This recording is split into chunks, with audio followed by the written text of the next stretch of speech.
दोस्तों फाइनली इसका next part आ गया है। पिन कमेंट में टाइम स्टैम्प पर क्लिक करके आप इसे सीधे देख सकते हो। इस कहानी की शुरुआत होती है एक रात को शियानवू महाद्वीप में स्थित सेंट युआन डेमन संप्रदाय के एक गांव में। सेक्ट के अंदर एक इमारत के कमरे में एक आदमी जमीन पर दबा हुआ पड़ा था। वो अपनी सीनियर सिस्टर से लगातार विनती कर रहा था कि उसे छोड़ दे, लेकिन लाल कपड़ों में खड़ी वो औरत बस हल्की हंसी के साथ उसके कान के पास झुक गई और धीमी आवाज में बोली कि यहाँ दया की कोई जगह नहीं है। उसकी आंखों में अजीब सी हंसी थी। वो उसे पति कहकर बुला रही थी और बोल रही थी कि आज तो उनकी ग्रैंड शादी की रात है। फिर वो पूछती है कि क्या उसका सच में दिल है कि वो अपनी पत्नी को ऐसे खाली कमरे में अकेला छोड़ दे। उस आदमी का नाम शाओमू था। हालात जितने अजीब लग रहे थे उतना ही अजीब सच भी था। वो इस दुनिया का नहीं था, वो एक ट्रांसमाइग्रेटर था। वो औरत लूची उससे सवाल करती है कि क्या अब उसका शरीर उसे संतुष्ट नहीं करता। बार बार उसे पति कहकर बुलाना, अलग अलग रोल निभाना। लेकिन शाओमू अच्छी तरह जानता था कि ये औरत उसकी पत्नी नहीं है। 1 साल पहले शाओमू इस दुनिया में आया था। वो एक बड़े परिवार के बेटे के शरीर में पहुंचा था। इतना ही नहीं, उसकी शादी तक एक राजवंश की राजकुमारी से तय हो चुकी थी। सब कुछ परफेक्ट लग रहा था। जिंदगी जैसे पीक पर पहुंचने ही वाली थी। लेकिन तभी उसे सेंट युआन डेमन सेक्ट के राक्षस उठा ले गए। उस समय उसने सोचा था कि कैद होना ही सबसे बुरा होगा, लेकिन उसे क्या पता था कि असली नाइटमेयर तो अब शुरू होने वाला है। बाद में उसे पता चला कि उसका प्योर यांग कॉन्स्टिट्यूशन 9 यिन मिस्टिक आर्ट की कल्टीवेशन के लिए सबसे सही रिसोर्स है। एक सर्वेंट डिसाइपल की मौत की किसी को परवाह नहीं थी। वो बस एक टूल बन चुका था जिसे इस्तेमाल करके लोग अपनी कल्टीवेशन बढ़ा रहे थे। उसके शरीर में प्योर यांग एनर्जी थी और उसे बार बार जबरन निचोड़ा जा रहा था। सेक्ट की यंग मिस उसे लगातार पति कहती रहती और पूछती कि वो अभी तक सही स्टेट में क्यों नहीं पहुंचा। शाओमू अब और सह नहीं पा रहा था। उसकी लाइफ फोर्स टूटने के कगार पर थी। उसने खून खासा। औरत ने अपने हाथ से उसका खून पोंछा, जबकि वो कमजोर आवाज में बोला कि वो अभी मरना नहीं चाहता। तुरंत ही उसकी गर्दन और कस दी गई। वो औरत ठंडी आवाज में बोली कि उसके हाथों मरना उसके लिए सम्मान की बात होनी चाहिए। फिर उसने एक छोटी सी बोतल निकाली। उसने बताया कि इसमें सॉलिडिफाइंग यांग पिल है। वो बोली कि इसकी पूरी मेडिसिनल पावर रिफाइन करनी होगी ताकि उसका प्योर यांग कॉन्स्टिट्यूशन पूरी तरह एक्टिवेट हो सके। उसकी 9 यिन मिस्टिक आर्ट बस ब्रेक थ्रू से एक कदम दूर थी। बिना किसी वार्निंग के उसने उसका मुंह जबरदस्ती खोल दिया और दवा अंदर डाल दी। जैसे ही दवा घुली, शाओमू के पूरे शरीर में भयानक दर्द दौड़ गया। वो बोली कि अगर वो उसकी ब्रेक थ्रू में मदद कर दे तो उसका काम पूरा समझा जाएगा। दर्द बढ़ता गया। शाओमू के मन में एक ही सवाल था, क्या उसने दुनिया को ठीक से देखा भी नहीं और अब वो ऐसे ही किसी चालाक लोमड़ी के हाथों मर जाएगा।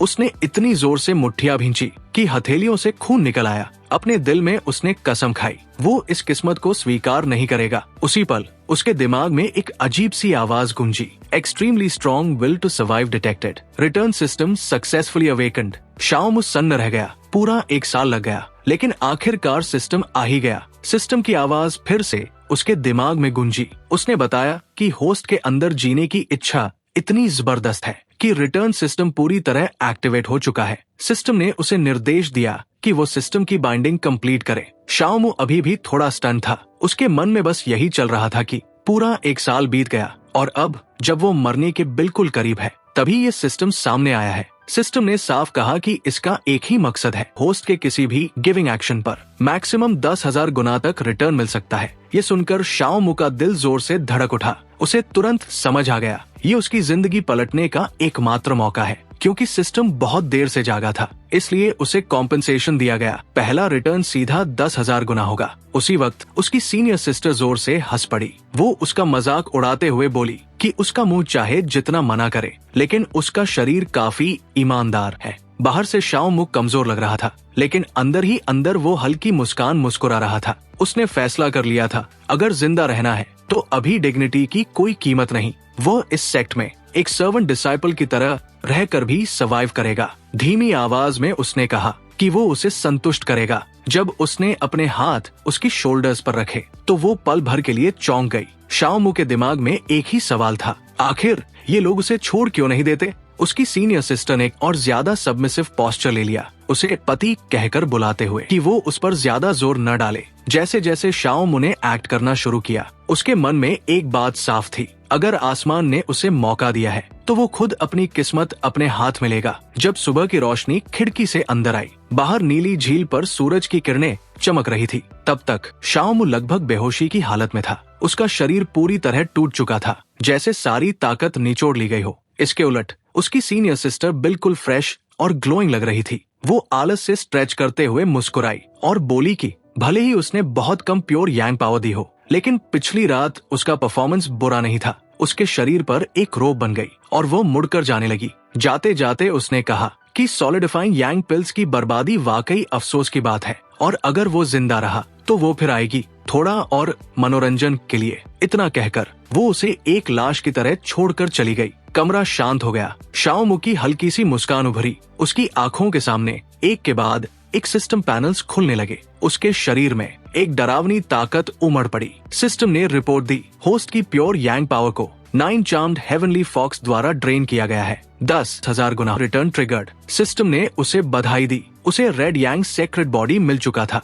इसके साथ ही उसकी कल्टिवेशन सीधे क्यूआई रिफाइनिंग के तीसरे लेवल से चौथे और फिर बिना रुके सीधे 10वें लेवल तक पहुंच गई। सुनहरी लपटों ने उसके शरीर को घेर लिया। अजीब से पैटर्न्स बनने लगे। उसका टूटा हुआ शरीर जलकर फिर से बिल्कुल परफेक्ट हो गया। शाओमू बस देखता रह गया। क्या यही सेक्रेट बॉडी की असली ताकत थी? उसने अपने बाल बांधे और जैसे जैसे वो रहस्यमयी निशान गायब हुए, उसे एक बात समझ आ गई। ये समय दिखावा करने का नहीं है। सेंट यूएन डीमन सेक्ट ताकतवर एक्सपर्ट से भरा पड़ा है। अगर उसका सीक्रेट बाहर आया तो उसका हाल कल्टिवेशन फर्नेस बनने से भी बुरा हो सकता है। कपड़े पहनकर वो चुपचाप बाहर निकला। उसने सोचा कि जब तक कोई ध्यान न दे, उसे जितनी जल्दी हो सके अपनी ताकत बढ़ानी होगी। बाहर कदम रखते ही उसके दिमाग में एक ही चीज थी, कल्टिवेशन की नीम होती है स्पिरिट स्टोन्स। शाओमू ने मन ही मन सोचा कि उसके मौजूदा रेड यांग सेक्रेट बॉडी के साथ अगर वो सीनियर सिस्टरों के प्राइवेट काम ले तो स्पिरिट स्टोन्स कमाना आसान हो सकता है।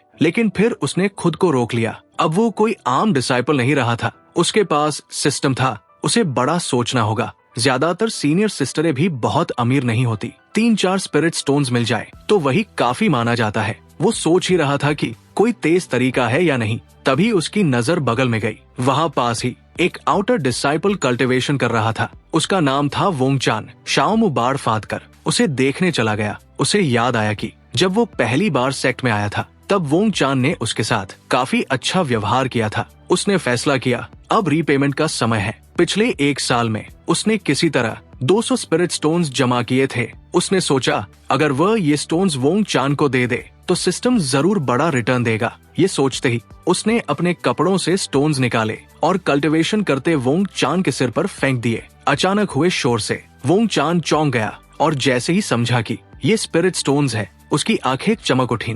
वो खुशी से मुस्कुरा उठा। उसने सोचा कि उसकी दिन रात की कड़ी मेहनत किसी बड़े व्यक्ति को पसंद आ गई है, जिसने उसे कल्टिवेशन के लिए रिवॉर्ड दिया है। इधर शाओमू पीछे हट चुका था। उसी पल सिस्टम पैनल सामने आया। होस्ट ने 200 स्पिरिट स्टोन्स दिए। 500 रिटर्न ट्रिगर्ड। होस्ट को मिले 1,00,000 स्पिरिट स्टोन्स। शाओमू हल्का सा मुस्कुरा दिया। बस ऐसे ही उसने 1,00,000 स्पिरिट स्टोन्स कमा लिए थे। उसे एहसास हुआ कि पैसा कमाना अब बेहद आसान हो चुका है। फिर उसने सोचा 1,00,000 कुछ भी नहीं। अगर कभी 10,000 गुना रिटर्न ट्रिगर हो गया तो सीधे 20 लाख स्पिरिट स्टोन्स मिलेंगे। उसने दिल में कसम खाई, जिन लोगों ने उसे कभी नीचा दिखाया था वे एक दिन 10,000 गुना बल्कि लाखों गुना चुकाएंगे। तभी उसके मन में एक सवाल आया, अगर वो सिस्टम से मिले स्पिरिट स्टोन्स दोबारा किसी को दे तो क्या फिर रिटर्न मिलेगा? जवाब जानने के लिए उसने बिना सोचे नए मिले स्टोन्स भी बार के पार वोंग चान की तरफ उछाल दिए। पत्थरों की तरह स्पिरिट स्टोन्स बरसने लगे। वोंग चान पूरी तरह सन्न रह गया। उसे लगा जैसे कोई महान दाता उस पर मेहरबान हो गया हो। वो जोर से बोला कि वह और ज्यादा मेहनत करेगा और अपने सीनियर को कभी निराश नहीं करेगा। लेकिन इस बार शाओमू के सामने कोई सिस्टम रिएक्शन नहीं आया जैसा उसने सोचा था। सिस्टम को ऐसे एक्सप्लॉइट नहीं किया जा सकता। वो इस बात को स्वीकार ही कर रहा था कि अचानक पीछे से एक औरत की आवाज आई। शाओमू वो चौंक कर मुड़ा। सामने खड़ी थी लूची। उसकी आंखों में साफ दिख रहा था कि वो हैरान है कि वो अभी तक मरा क्यों नहीं। शाओमू ने हल्का सा झुककर उसे नमस्ते किया और बोला, सीनियर सिस्टर लू। उसे याद आया लूची एक आउटर डिसाइपल थी जो 9 यिन मिस्टिक आर्ट कल्टिवेट करती थी। जब वो नयान्या सेक्ट में आया था तब उसने उसकी काफी मदद की थी, लेकिन बाद में किसी की चेतावनी के बाद वो उससे मिलने आना बंद कर चुकी थी। अब वो उसके कल्टीवेशन को देखकर बोली कि उसकी ताकत काफी बढ़ गई है। उसने ये भी कहा कि उसका प्योर यांग कॉन्स्टिट्यूशन उसकी सोच से भी ज्यादा मजबूत है। शाओमू ने विनम्रता से जवाब दिया कि ये बस किस्मत है, लेकिन लू ची ने उसकी बात को सीधे खारिज कर दिया। अचानक उसने उसका हाथ पकड़ लिया और अपनी तलवार बुला ली। वो बोली कि अगले कुछ दिनों में वो लोमड़ी ब्रेक थ्रू करने वाली है और उसके बाद वे उसे फिर से कल्टीवेशन के लिए इस्तेमाल करेंगे। ये सुनकर शाओमू सच में चौंक गया। जैसे ही फ्लाइंग स्वॉर्ड बड़ी हुई, लू ची उसे खींचकर उस पर चढ़ा ले गई। उसका संतुलन बिगड़ गया और उसका सिर सीधे उससे टकरा गया। उसने उसे धीरे चलने को कहा। लू ची ने कहा कि कई महीनों में उसे देखा नहीं और अब उसकी ऑरा पूरी तरह बदल चुकी है। उसने पूछा कि क्या उसे चू जाओ से कोई फायदा मिला है। शाओमू ने हल्की सांस लेकर कहा कि चू जाओ ने हमेशा उससे लिया ही है, उसे कभी कुछ दिया नहीं। लू ची ने गंभीर आवाज में चेतावनी दी कि डीमंस कभी दयालु नहीं होते। अगर वह चू जाओ के साथ रहा तो एक दिन उसका प्योर यांग पूरी तरह खत्म हो जाएगा। उसने कहा कि जब वो कोर फॉर्मेशन रियल में पहुंचेगी तो चू जाओ को चैलेंज करेगी और अगर वो जीत गई तो शाओमू उस दिन से उसके साथ रहेगा। शाओमू ने उसे हल्के से पकड़ लिया और बोला कि फिर वो उसकी देखभाल पर भरोसा करेगा। लू ची का चेहरा लाल हो गया। उसने कहा कि वो बहुत पास खड़ा है। शाओमू मन ही मन सोचने लगा, आखिर सेक्ट में लोग उसे किस तरह का इंसान समझते हैं। लू ची उसे इनर सेक्ट के अपने रेजिडेंस तक ले आई। जगह शांत थी और चारों तरफ स्पिरिचुअल एनर्जी साफ महसूस हो रही थी। वहां पहुंचकर उसने कहा कि वो कोर फॉर्मेशन रियल में ब्रेक थ्रू करने वाली है। अगर शाओमू उसकी मदद कर दे तो बदले में वो उसे एक वाइटैलिटी पिल देगी। फिर उसने उसे बैठकर इंतजार करने को कहा, ये बोलते हुए कि वो पहले स्नान करने जा रही है। शाओमू के होठों पर हल्की मुस्कान आ गई। उसके दिमाग में कुछ और ही चल रहा था। बाथ चैम्बर में लू ची ने अपने कपड़े उतारे और तौलिए में खुद को ढंककर पानी में उतर गई। गर्म पानी में जाते ही उसने राहत की सांस ली और खुद से बोली कि इस बार कोई उसे रोकेगा नहीं,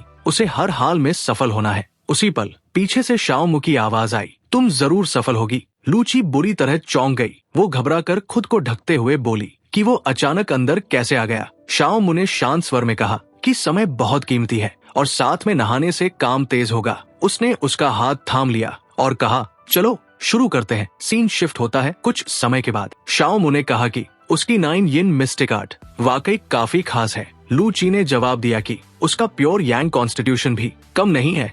शाओमू हैरान था कि 9 यिन कल्टिवेट करने वाली एक सीनियर सिस्टर इतनी एग्रेसिव हो सकती है। लू ची ने पानी उछालते हुए कहा कि इतना जान लेना ही काफी है, सब कुछ बोलना जरूरी नहीं। फिर उसने गंभीर लहजे में एक और बात कही, अगले महीने उसकी शादी होने वाली है। उसने बताया कि दूल्हे का नाम है लोंग तियानशांग। ये नाम सुनते ही शाओमू समझ गया, 30 साल की उम्र से पहले नेसेंट सोल रियल में ब्रेक थ्रू करने वाला सेंट युएन डीमन सेक्ट का 1000 साल में पैदा हुआ सबसे बड़ा जीनियस। वो आदमी खुद से स्वॉर्ड इंटेंट समझ चुका था और सेक्ट के प्राइड में गिना जाता था। शाओमू ने अफसोस जताते हुए चिंता न करने को कहा। उसने बताया कि लोंग तियानशांग ने एक प्राचीन स्वॉर्ड मैनुअल कल्टिवेट करते वक्त अपने मेरिडियंस खराब कर लिए थे और अब वो असल में एक अधूरा आदमी बन चुका है। जब तक वो कुछ नहीं बोलेगी, कोई बाहर वाला कभी सच नहीं जानेगा। उसने उसकी आंखों में देखते हुए कहा कि अगर उसे शाओमू की परवाह नहीं होती तो वो अपनी सबसे कीमती चीज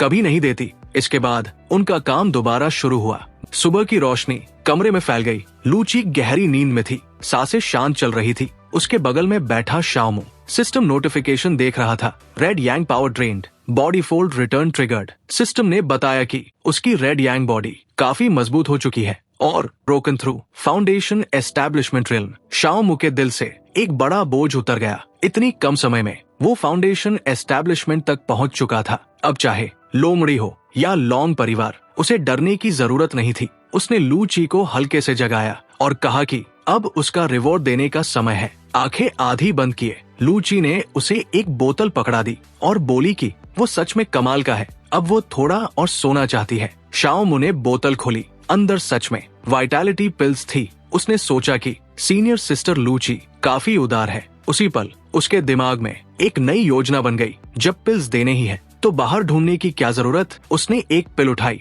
और धीरे से लू ची के मुंह में डाल दी। सिस्टम तुरंत एक्टिवेट हुआ। Return triggered, 3rd grade vitality pill obtained. Shaomu ने सोचा कि ये रिटर्न कुछ खास नहीं है, अभी 9 मौके और बाकी है। उसने एक एक करके सारी पिल्स इस्तेमाल की। अचानक 3000 गुना टर्न ट्रिगर्ड, सुनहरी रोशनी चमकी। शाओ मू के हाथ में एक अलग ही पिल आ गई, 7th ग्रेड मैरो क्लेंजिंग पिल। वो समझ गया ये कोई आम चीज नहीं है, ये फाउंडेशन को मजबूत करती है, वाइटैलिटी बढ़ाती है। लेकिन असली ताकत ये थी कि ये कल्टीवेटर की रूट बोन एप्टीट्यूड बढ़ा देती है। उसका प्योर यांग कॉन्स्टिट्यूशन आम लोगों में तो शानदार था, लेकिन सेक्ट के जीनियसेस के सामने कुछ भी नहीं। अगर उसे आगे बढ़ना है तो अपनी लिमिट बढ़ानी होगी। बिना सोचे उसने पिल निगल ली। अगले ही पल आग जैसी ऑरा उसके शरीर से फूट पड़ी। उसने तुरंत कल्टीवेशन पोस्चर ले लिया और दवा को रिफाइन करने लगा। सुनहरी एनर्जी उसके शरीर के चारों तरफ घूमने लगी। कुछ देर बाद लू ची की नींद खुली। उसने बदबू महसूस की और नाक सिकोड़ते हुए कहा कि वो बहुत बुरा महक रहा है, उसे तुरंत नहाना चाहिए। शाओ मू ने खुद को सूंघा और मान गया। नहाते समय उसे अपने शरीर में बेहद ताकत महसूस हो रही थी। पीछे से लू ची ने महसूस कर लिया कि वो फाउंडेशन एस्टैब्लिशमेंट से भी आगे जा चुका है। उसने हैरानी से पूछा कि क्या उसने कोई और पिल ली है। शाओ मू का दिल तेज धड़कने लगा। अगर मैरो क्लेंजिंग पिल की बात खुल गई तो समझाना नामुमकिन होगा। उसने जल्दी से दरवाजा बंद किया। लू ची को एहसास हुआ कि वो खुद कोर फॉर्मेशन में फेल हो चुकी है। उसकी आंखों में हैरानी थी। शाओ मू पास आया और शांत आवाज में बोला कि शायद उसने पूरा जोर नहीं लगाया। उसने कहा कि वो एक बार फिर मदद करेगा, बिना किसी कीमत के। लू ची घबरा गई। उसने उसे पागल कहा। बहुत देर बाद लू ची बेहोश पड़ी थी। शाओ मू पूरी तरह तैयार होकर कमरे से निकलने लगा। सिस्टम ने नोटिफाई किया प्योर यांग प्लंडर्ड, 10 रिटर्न ट्रिगर्ड। उसकी रेड यांग एनर्जी और बढ़ गई। फाउंडेशन एस्टैब्लिशमेंट की ताकत उसे साफ महसूस हो रही थी। उसके होंठों पर हल्की मुस्कान आ गई। वो सोचने लगा कि जब उसे फ्लाइंग स्वॉर्ड मिल जाएगी तो वो आसमान में उड़ते हुए चारों समुद्रों में घूम सकेगा। कुछ समय बाद दृश्य बदलता है। अब शाओ मू आउटर सिटी मार्केट में था। चारों तरफ भीड़, कल्टीवेटर्स का आना जाना। कोई पिल्स बेच रहा था, कोई वेपन्स, तो कोई स्पिरिट स्टोन्स के बदले रेयर आइटम्स। एक दुकान पर वो रुकता है और एक छोटा सा बॉक्स खरीदता है। दुकानदार मुस्कुराकर उसका धन्यवाद करता है। शाओ मू बॉक्स खोलता है। अंदर था एक फ्लाइंग स्वॉर्ड जिसे बाहरी आकाश से गिरे मीटियोरिक आयरन से बनाया गया था। तलवार के शरीर पर स्टार वॉर्टेक्स जैसा पैटर्न खुदा था, जो आसमान की ताकत खींचकर तलवार की मारक क्षमता कई गुना बढ़ा देता था। वो तलवार को वापस बॉक्स में रख देता है, लेकिन जो बात उसे अजीब लगी वो थी उसकी कीमत, 30,000 स्पिरिट स्टोन्स। शाओ मू मन ही मन सोचता है, अगर ऐसी चीजें देने लगी तो पता नहीं आगे कितनी बार अफोर्ड कर पाएगा। तभी पीछे से एक ऊंची और घमंडी आवाज आती है, ओए सुंदर लड़के। शाओ मू पलट कर देखता है। सामने खड़े थे कुछ भारी भरकम डीमन कल्टीवेटर्स, जिनके सिर पर बड़े बड़े सींग थे। उनके बीच खड़ा था एक और भी ताकतवर डीमन। शाओ मू उसे पहचान गया। उसका नाम था न्यूटी। वो एक आउटर डिसाइपल था और फॉक्स डीमन का सबसे वफादार सपोर्टर। पहले भी कई बार उसने शाओ मू को परेशान करने की कोशिश की थी, लेकिन हर बार फॉक्स डीमन ने मामला दबा दिया था। न्यू टी एक फाउंडेशन एस्टैब्लिशमेंट कल्टीवेटर था। ऑक्स डीमन ब्लड लाइन की वजह से उसकी ताकत इसी लेवल के इंसानों से कहीं ज्यादा थी। शाओ मू के लिए ये परफेक्ट मौका था अपनी नई ताकत को टेस्ट करने का। न्यू टी गरजते हुए बोला कि क्या ये सच है कि वो उसकी सीनियर सिस्टर से मिलने गया था। शाओ मू शांत आवाज में बोला, सच से तुम्हारा मतलब क्या है? ये सुनते ही न्यू टी और भड़क गया। शाओ मू ने बिना घबराए उसकी कलाई पकड़ ली। उसकी पकड़ इतनी मजबूत थी कि न्यू टी का चेहरा बदल गया और चिल्लाया, मर जा। लेकिन तभी शाओ मू और उसके बीच एक सुनहरी दीवार बन गई। न्यू टी का हमला वही रुक गया। शाओ मू हल्की मुस्कान के साथ बोला कि वो अभी मरना नहीं चाहता, क्योंकि उसकी सीनियर सिस्टर के साथ उसे अभी बहुत मजा लेना है। न्यू टी सन्न रह गया। वो समझ चुका था शाओ मू भी फाउंडेशन एस्टैब्लिशमेंट रियल में पहुंच चुका है, लेकिन ये बात उसके गुस्से को शांत नहीं करती, बल्कि और बढ़ा देती है। वो हंसते हुए बोला कि सिर्फ ब्रेक थ्रू कर लेने से कोई उसके बराबर नहीं हो जाता। अगले ही पल चारों तरफ से मुक्कों की बारिश शुरू हो गई। न्यू टी गरजता रहा कि यही है लॉर्ड न्यू की असली ताकत। लेकिन चाहे हमला कितना भी तेज हो, शाओ मू हर एक को आराम से संभाल लेता है। वो बीच बीच में ये तक कह देता है कि न्यू टी की ताकत अच्छी है, लेकिन स्पीड बहुत कमजोर है। ये सुनकर न्यू टी पागल हो गया। तभी शाओ मू को पूरी तरह एहसास हुआ, रेड यांग सेक्रेट बॉडी वाकई डरावनी चीज है। अभी अभी ब्रेक थ्रू हुआ है, फिर भी वो आउटर सेक्ट के टॉप 100 में गिने जाने वाले डीमन को इतनी आसानी से संभाल रहा है। अब शाओ मू ने अटैक मोड लिया। उसकी मुट्ठी के चारों तरफ सुनहरी रोशनी जमा हो गई। एक ही पंच में उसने न्यू टी के चेहरे पर वार किया। तेज धमाके के साथ न्यू टी हवा में उछल गया। उसके मुंह और नाक से खून बहने लगा। उसके साथ आए डीमन घबरा गए। वे चिल्लाते हुए उसे सहारा देने लगे। कोई बोला, ये अचानक इतना ताकतवर कैसे हो गया? एक डीमन ने उंगली दिखाकर चिल्लाया कि उसने बॉस न्यू को घायल करने की हिम्मत कैसे की, और क्या वो न्यू फैमिली की हैसियत जानता भी है? शाओ मु ने शांति से कहा कि उसकी बात सुनकर उसे कुछ याद आ गया। उसने हाथ उठाया। एक पल में उसकी फ्लाइंग स्वॉर्ड हवा में आ गई। तलवार पूरी रफ्तार से आगे बढ़ी और डीमन के सिर से बस कुछ ही दूरी पर रुककर सीधे दीवार में जा धंसी। दीवार फट गई। वो डीमन डर से कांप गया। शाओ मु मुड़ा और चलने लगा। पीछे से किसी ने तलवार खींचते हुए पूछा कि इसका क्या मतलब है। बिना रुके शाओ मु ठंडी आवाज में बोला, ये तलवार 30,000 स्पिरिट स्टोन्स की है। इसे मेडिकल फीस समझ लो। अगर और चाहिए तो मुझे ढूंढ लेना। बस कुछ कदम ही चला था कि सिस्टम की आवाज आई, second grade flying sword given, 1000 गुना return triggered, obtained 5th grade flying sword heavenly star hunter. Shaomu रुका, लेकिन उसे कोई खास खुशी नहीं हुई। उसी पल पीछे के 2 डीमन समझ गए कि ये उनका आखिरी मौका है। दोनों ने एक साथ हथियार उठाए और जानलेवा इरादे से झपट पड़े। शाओ मु बस मुस्कुराया। अचानक वो पलटा। उसकी आंखें लाल चमक उठी। ठंडी आवाज में बोला, मेरी बेरमी का दोष मुझ पर मत डालना। अगले ही पल दोनों डीमन चीखते हुए जमीन पर गिर पड़े। उनके हथियार हाथों से छूट चुके थे। वे दर्द से चिल्लाते रहे, ये पूछते हुए कि उन पर किसने हमला किया। शाओ मु ने बस शांत नजर डाली। तभी पास से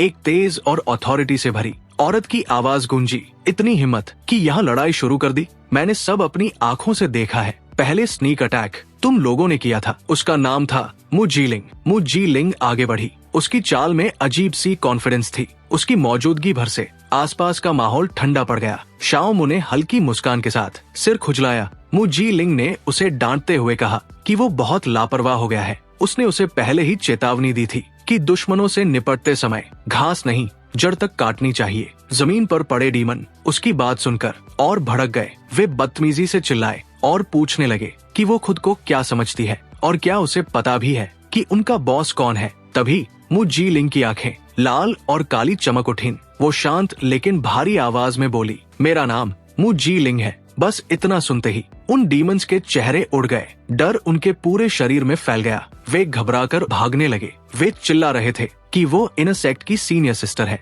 और अगर वो उनके चेहरे याद कर लेगी तो उनका बचना नामुमकिन है। भागते भागते वे सारा दोष न्यू टी पर डालते चले गए। मु जीलिंग ने थकी सी सांस ली और उन्हें कायर कहकर छोड़ दिया। फिर उसने शाओ मु की तरफ देखा और उंगली से इशारा किया। शाओ मु थोड़ा हिचकिचाया। उसे समझ नहीं आया कि वो किस तरफ इशारा कर रही है। अचानक उसने उसका हाथ पकड़ लिया और उसे अपने सीने से लगा लिया। शाओ मु चौंक गया। मु जीलिंग हल्का सा शर्माते हुए बोली कि सबने पहले ही कहा था कि अगर कभी कुछ हो तो उसे उसका नाम लेना चाहिए था। वो बोली कि अच्छा हुआ वो समय पर पहुंच गई, वरना अगर वो मर जाता तो उससे शादी कौन करता। ये सुनकर शाओ मु सच में सन्न रह गया। उसे याद आया जब से वो सेक्ट में आया था। मु जीलिंग उसे अजीब नजरों से देखती रही थी। अब उसे समझ आया ये प्योर यांग की बात नहीं थी, ये अट्रैक्शन था। लेकिन फिर भी ये वही मु जीलिंग थी जिसे पूरा सेक्ट लाल आंखों वाली खतरनाक औरत के नाम से जानता था। कोई सोच भी नहीं सकता था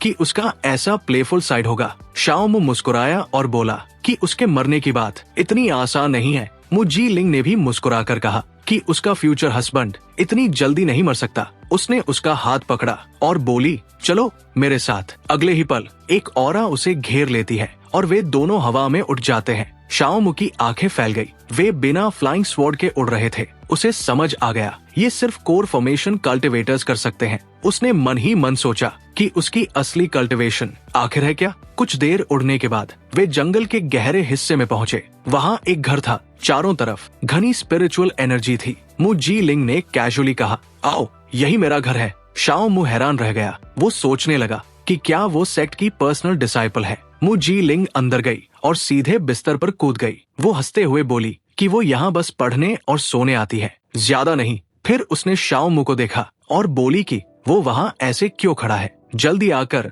ट्यूसडे बैटल शुरू करे। शाओ मु ने तुरंत नजर हटा ली और चेतावनी दी कि उसकी सेल्फ कंट्रोल बहुत कम है। ये सुनकर मु जीलिंग शर्मा गई। वो उठकर बैठी और उसे बड़ा प्लेबॉय कहने लगी। फिर उसने 2 किताबें उसकी तरफ फेंकी। शाओ मु ने देखा, एक थी स्वॉर्ड कंट्रोल ट्रू चैप्टर और दूसरी QI mistake heart sword art. उसकी आंखों में खुशी चमक उठी। उसने पूछा कि उसे कैसे पता कि वो स्वॉर्ड कल्टिवेट करना चाहता है। मु जी लिंग ने हंसकर कहा कि उसने उसे मार्केट में फ्लाइंग स्वॉर्ड खरीदते देखा था। फिर उसने उसे एक और तलवार दी। ये एक 4th grade cold attribute flying sword थी जिसका नाम था फ्रोस्ट फॉयल। उसने कहा कि उसके अंदर प्योर यांग बहुत ज्यादा है और ये तलवार उसकी आग को दबाने में मदद करेगी ताकि वो गलत सोचों में न भटके। शाओमू ने तुरंत धन्यवाद दिया। मु जी लिंग ने कहा कि वो कुछ दिनों तक यही रहकर स्वॉर्ड कंट्रोल प्रैक्टिस कर सकता है। उसने ये भी बताया कि अब उसे सर्वेंट डिसाइपल रहने की जरूरत नहीं, उसका टोकन आउटर सेक्ट में अपग्रेड कर दिया जाएगा।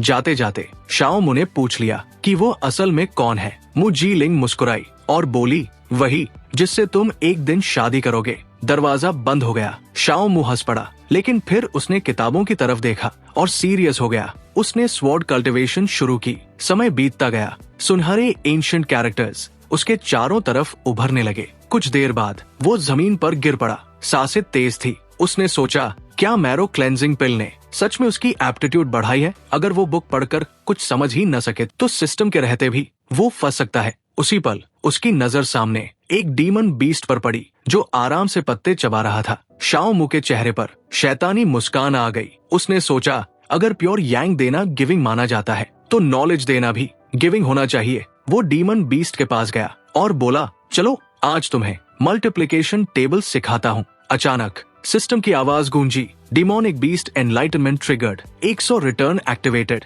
शाओमू सन्न रह गया। उसके दिमाग में जैसे बिजली दौड़ गई। उसे महसूस हुआ उसकी कंप्रहेंशन सीधे कई गुना बढ़ चुकी थी। सुनहरे इंस्क्रिप्शंस हल्की सी गूंज के साथ चमक रहे थे जब शाओमू ध्यान की गहरी अवस्था में बैठा हुआ था। पहली बार जो हाई लेवल कुंग-फू के सिंबल्स पहले बिल्कुल धुंधले और समझ से बाहर लगते थे, अब साफ दिखाई दे रहे थे, जैसे दिमाग से कोई पर्दा हट गया हो। उसने आंखें खोली। आंखों में हल्की एम्बर रंग की चमक थी जो उसकी नई क्लैरिटी को दिखा रही थी। बुरा नहीं, वो बुदबुदाया। उसने हाथ आगे बढ़ाया। हवा में एक स्पेक्ट्रल स्वॉर्ड उभरी जो शांत लेकिन आज्ञाकारी रोशनी से चमक रही थी। फिर भी उसके चेहरे पर हल्की सी असंतुष्टि झलक गई। उसकी एप्टीट्यूड अब उस लेवल पर थी जिसे ज्यादातर लोग सपना मानते हैं, लेकिन वो इस दुनिया की सच्चाई जानता था। एक ट्रांसमाइग्रेटर के लिए काफी अच्छा होना सीधा मौत को बुलाने जैसा था। उसे पियरलेस बनना था। उसकी नजर पास ही बैठे एक स्पिरिट बीस्ट पर पड़ी जो बड़ी बड़ी आंखों से उसे देख रहा था। लिएसियन के चेहरे पर थोड़ी शरारती, थोड़ी खतरनाक मुस्कान आ गई। इतना सीखने का शौक है, वो बोला और उस फ्लफी क्रीचर को गर्दन से उठा लिया। तो फिर ये टीचर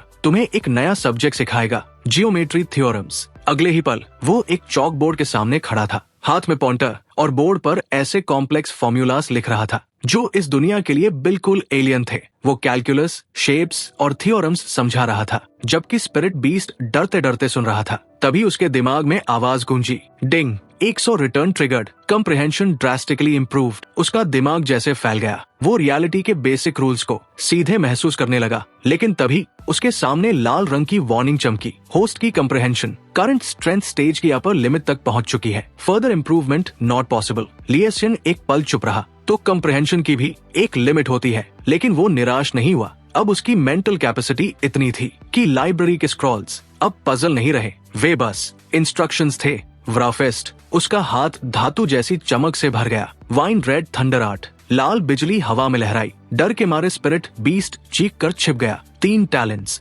8 डिवाइनेशन आर्ट्स और कई टेक्निक्स एक एक करके हवा में गूंजने लगी। कुछ समय तक सीखने के बाद वो वहाँ से जाते हुए कहता है, ये सब येलो रैंक की तकनीक मेरे सोचने समझने के लिए बहुत ज्यादा आसान है। फिर उसके दिमाग में एक प्लान बना। मैं इन्हें पूरी तरह याद कर चुका हूँ। बाहर जाकर इन्हें दूसरों को दूंगा। रिटर्न रिवॉर्ड्स की बड़ी लहर आएगी। वो पवेलियन से निकलने ही वाला था कि वही छोटा स्पिरिट बीस्ट फिर उसके पास आया। उसके मुंह में एक पुरानी नक्काशीदार हड्डी थी। वो उम्मीद भरी आंखों से उसे देख रहा था। लिएसियन झुका और उसके सिर पर हाथ फेरा। ये मुझे देना चाहता है? बीस्ट खुशी से आंखें बंद कर बैठ गया। धन्यवाद, लिएसियन बोला, बाद में सूप बना लूंगा। लेकिन जैसे ही उसकी उंगलियां हड्डी से टकराईं, बैंगनी ऊर्जा का जबरदस्त विस्फोट हुआ। पूरा कमरा भूतिया रोशनी से भर गया। केओस शेनमिंग आर्ट, उसकी सांस रुक गई। ये कोई हिडन टेक्निक थी। तभी सिस्टम स्क्रीन जली। Technique detected. Chaos Shenming art. Auto learning initiated. जानकारी का सैलाब उसके दिमाग पर टूट पड़ा।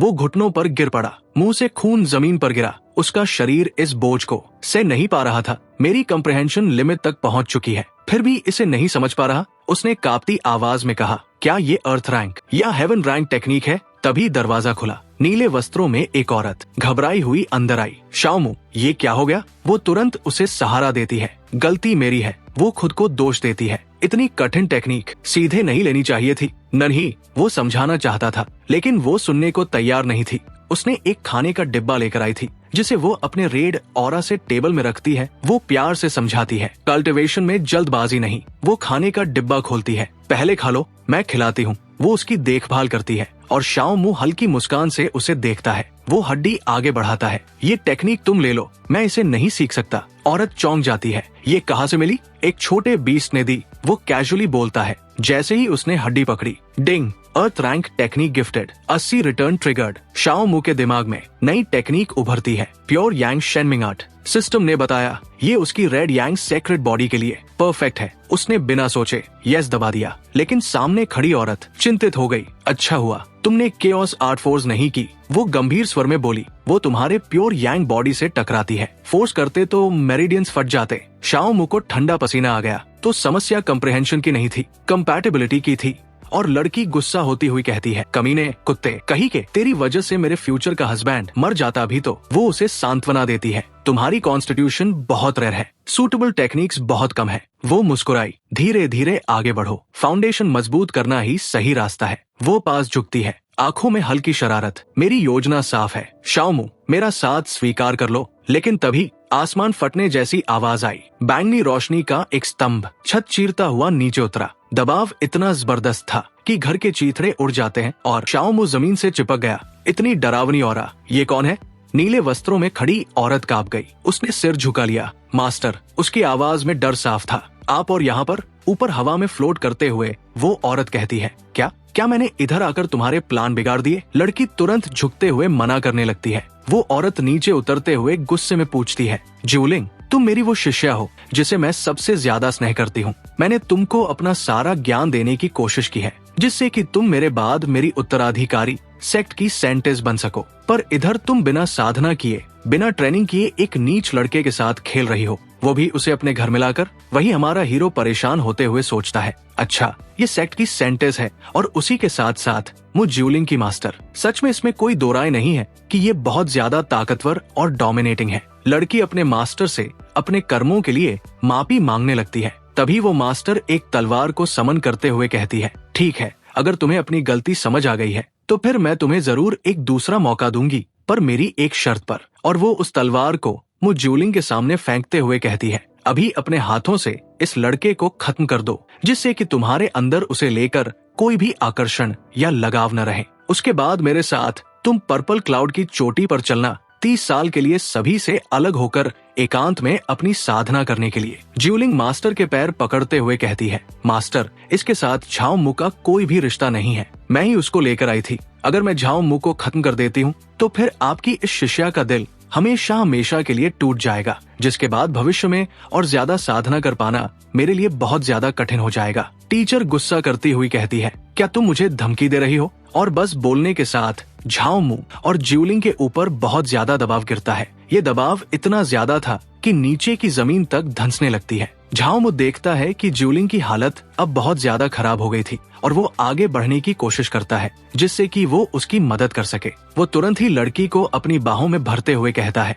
जल्दी करो, मेरी आध्यात्मिक शक्ति को सोख लो, ये तुम्हें बचाएगा। वही मास्टर इसे नोटिस करते हुए हैरान होती हुई कहती है, क्या लड़के, तुम्हारे पास प्योर यांग बॉडीज है? और मैं अगर गलत नहीं हूँ तो ये रेड यांग सेक्रेट बॉडीज है। ऐसा कैसे हो सकता है? तभी झाओमू मास्टर की शक्ति का सामना करते हुए मुझ ज्यूलिंग को लेकर खड़ा होता है और एक मुस्कान के साथ कहता है, जैसा कि उम्मीद थी, सेंटेस की नजर बहुत तेज है। मास्टर मन ही मन सोचती है, रेड यांग सेक्रेट बॉडी बहुत ज्यादा दुर्लभ होती है। सच में मानना पड़ेगा, ज्यूलिंग ने एक अच्छे पोटेंशियल वाले लड़के को ढूंढ निकाला है। तभी ज्यूलिंग गुस्सा होते हुए कहती है, तुम बुद्धू लड़के, ये तो तुम्हें मुझे पहले बताना चाहिए था। अगर ये मुझे पता होता तो मैं तुम्हें बिस्तर में बांधकर तुम्हारे ऊपर साधना करती। उसी पल मास्टर खांसती है और लड़की तुरंत माफी मांगते हुए कहती है, मुझे माफ कर दे, मैं भावनाओं में थोड़ा ज्यादा बह गई थी। वही झाओ भी कहता है कि वे लोग बिल्कुल निर्दोष हैं और घर में उन लोगों का कोई भी गलत इरादा नहीं था। मास्टर दोबारा अपनी शक्ति को सक्रिय करते हुए हवा में उड़ने लगती है